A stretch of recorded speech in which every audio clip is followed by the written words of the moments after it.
You are probably using the import command like this. But what you should be using instead is this. Why? The module, it imports the module itself. So every function associated with the module name, dot, and before the function name has to be repeated every time. As you can see here, the code runs and produces this result.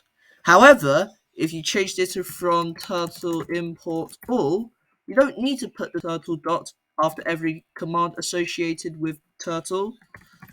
You could simply remove all of it, and it still runs the same, saving valuable time and memory. However, if you still try to run while having this module, it doesn't work because this command imports all the functions associated with the module, but not the module itself. And if you tried it the other way, uh,